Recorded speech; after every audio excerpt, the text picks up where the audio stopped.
vamos a hablar, le voy a pedir a nuestros hermanos Malasombra, me dice por favor, correr un poquito más para allá, nada más. Un poquito. Échate para aquel lado. ¿No? Menos de 10 metros. Bueno. Vamos, un poquito más.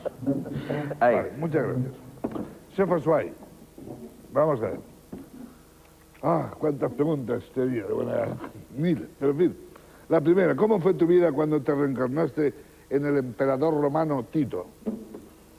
Pues verdaderamente fue muy curioso el encontrarse en aquel cuerpo, porque claro, era un hombre fuerte, era un hombre muy joven, encima de un caballo. No, sí me acuerdo, sí me acuerdo. Y entonces yo me sentí, pues, o sea, me sentí responsable de muchísimas cosas. Sobre todo me sentí muy mal cuando se quemó el templo de Jerusalén. ¿Fue tu primera reencarnación?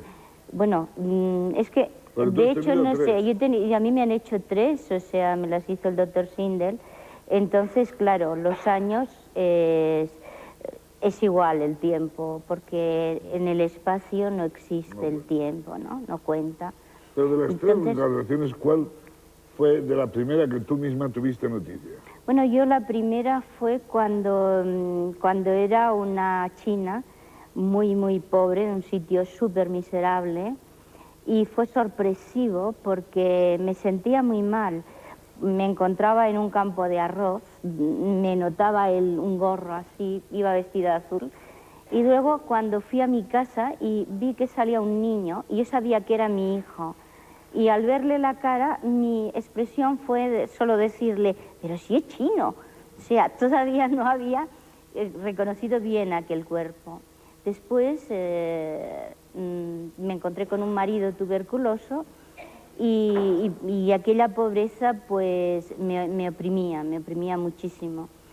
Y sé que cuando mi marido murió, pues yo renegué de los dioses, ¿no? O sea, no dejé entrar al monje budista que venía y dije que los dioses no existían, puesto que eran que se cebaban en la desgracia de gente tan miserable como yo. Parece ser que tuviste otra reencarnación en la que tú eras un hombre y tu actual marido era tu mujer. Sí, evidentemente, de Tito. Y yo era Tito y él verdaderamente era una maravilla. Era una mujer, pero vamos, era chiquitina, tenía un cuerpo que, bueno, con unos ojos hermosísimos. Era chiquitina, unos ojos hermosísimos. Me vas a sacar los colores. No, era total que... Entonces fue terrible, pues, verla morir en mis brazos, ¿no? Murió de parto. Entonces, el hijo por el cual ella murió es nuestro hijo actual, el primero, ¿no? ¿Has coincidido ya en el presente con alguna otra persona que conocieras en el pasado? Sí, pues entre mi profesor de filosofía, pues fue el médico que atendió a mi marido moribundo en la China. Era un hombre con una barbita así, lo que no se lo podía poder decir porque también ha muerto. Después el hijo que tuve cuando era egipcia, también ahora ya es un hombre. ¿Y todas estas experiencias cómo se viven? ¿Se ven, se sienten, se palpan? Bueno, es que se puede llegar a varias maneras de profundidad, ¿no? O sea, sí, porque las sensaciones son muy fuertes. O sea, así como el dolor físico no se nota, lo que es el dolor moral es a un nivel muy... Sí, se conoce la alegría, la tristeza. Sí. Y después la satisfacción de un cuerpo, por ejemplo, dentro del agua. O sea, yo recuerdo haberme puesto en una bañera enorme y jugar con mi hijo dentro y sentía una sensación, pero súper agradable. Pues esto era en Egipto, o sea, antes de Cristo. ¿Y tú tienes conciencia de cómo se vivía, cómo eran las calles, cómo eran las gentes, cuáles eran vuestras costumbres, cómo os divertíais? Sí, porque yo me casé con un romano, entonces pues recuerdo muy bien pues todas Recuerdo todas las paradas militares que se hacían en aquel tiempo cuando estaban los romanos. Y después, recuerdo muy bien, es los mercados. Después he tenido ocasión de ir 2 veces a Egipto y la primera vez no había hecho una regresión porque fue mi viaje de estudios hace 30 años y la última vez pues hace 5 años. ¿Y esta sucesión de vidas terminan alguna vez? Pues sí, cuando nuestro espíritu pues ha llegado a un pulimento. Nosotros somos como un brillante en bruto que nos vamos puliendo de vida con vida, ¿no? Y entonces llega un momento que podemos saltar de la rueda de las vidas. Un brillante en bruto, más brutos que brillantes. Sí, eso pasa muchas veces. También es verdad. Bueno, Sefa, pues la verdad es que sería para tener una conversación de horas contigo porque es muy interesante todo lo que nos cuentas. Así que, de momento, muchas gracias.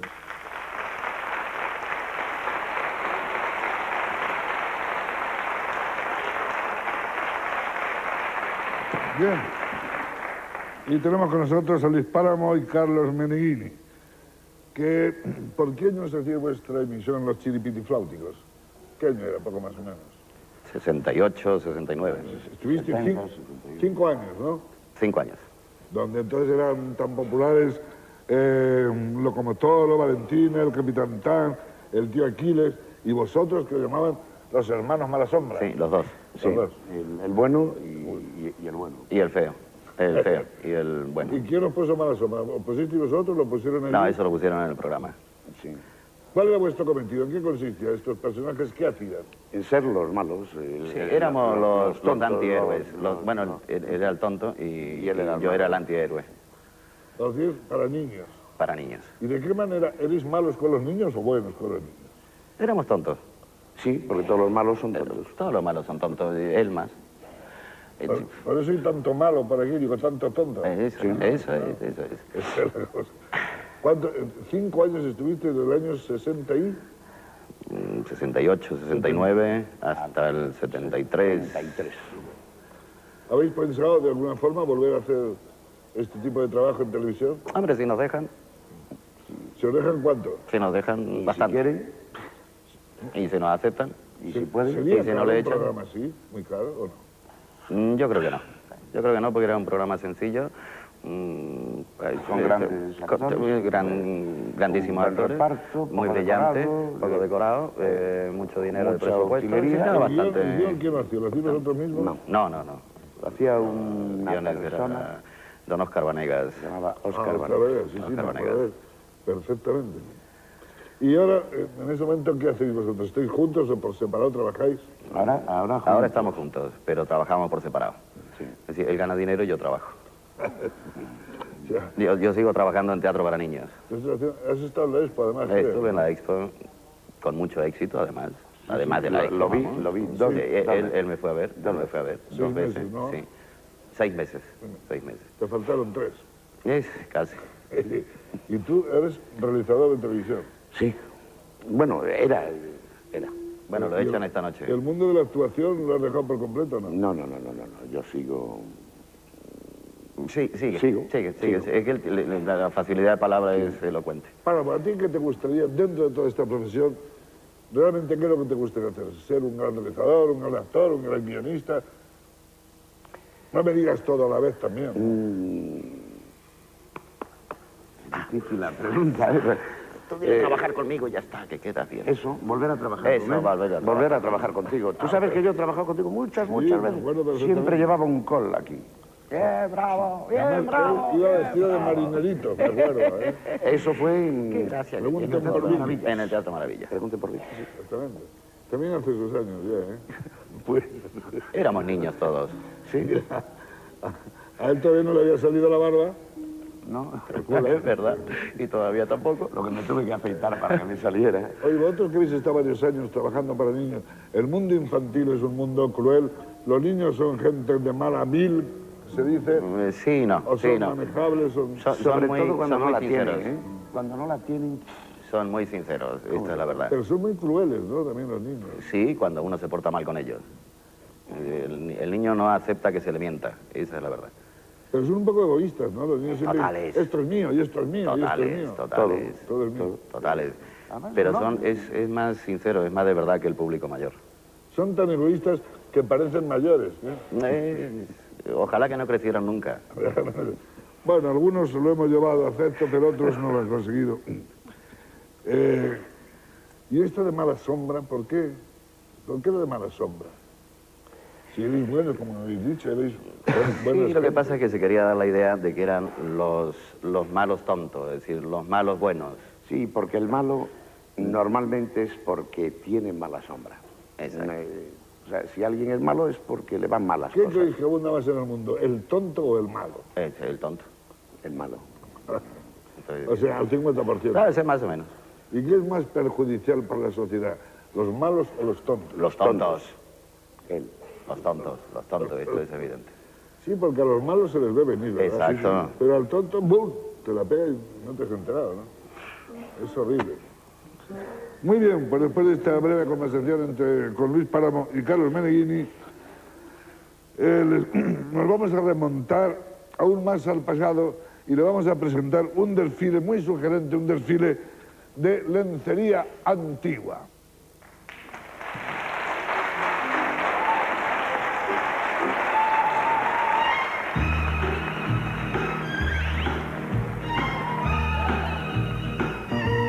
Well, now it takes more than a robin to make the weather go, and it takes two lips of fire to melt away the snow. Well, it takes two hearts of cooking to make a fire grow. And baby, you've got what it takes. Yeah. You know it takes a lot of kissing Tell me about it. to make a romance sweet. Ooh, it takes a lot of loving to make my life complete. And it takes a lot, woman, to knock me off my feet. And baby, you've got what it takes. I said,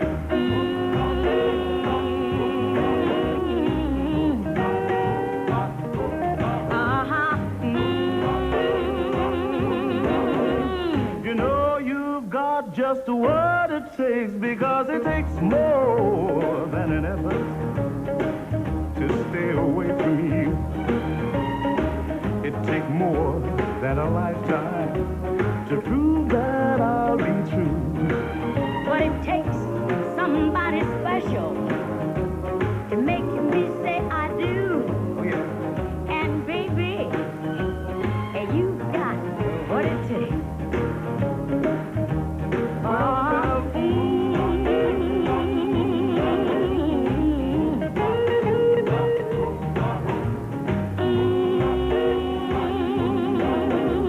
You know you've got just what it takes, because it, yeah, oh yeah. Go ahead, darling. I like your style. To stay away from you. I can't stay away. Come on, let's do it It again. takes more than a lifetime, Daddy, Yeah. to prove that I'll be true.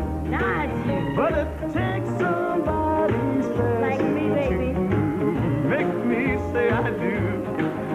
And baby, You got what it takes. Say it again. Come on, let's do it one more time. All right? And baby, you got what it takes. one more time, Bruce. All right, okay, Baby.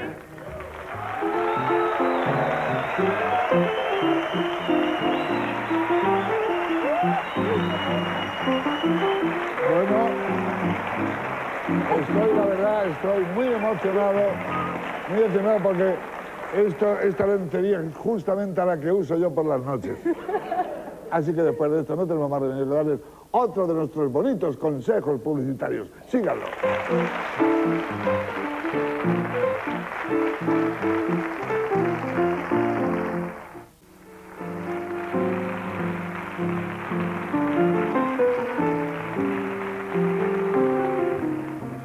Julia García Salinero, ATS, salud comunitaria, socióloga y psicóloga. Vamos a ver, Julia, tú te marchaste a Mozambique, Sí. ¿no? ¿Por qué te fuiste a Mozambique? Pues porque desde que empecé a estudiar enfermería era como una especie de obsesión. Entonces, por diferentes motivos no lo pude hacer antes y Quiero decir, decidí... tú fuiste voluntaria, no te llevó nada ni nada. No, bueno, me llevó el avión de las Hombre, líneas supongo. aéreas mozambicanas, pero bueno, Si vas andando, llegarías sudando, claro. sí, porque hace bastante calor. Sí, fui porque salió una convocatoria pública, entonces pensé que era el momento de intentarlo y fui a una entrevista y me seleccionaron. Pero quiero decir que fue más por filantropía, más por una cosa de tipo casi romántico, de auxilio al necesitado. Sí. O porque era una cosa que convenía a tu carrera. No, porque en realidad económicamente y desde el punto de vista de currículum no conseguía grandes mejoras.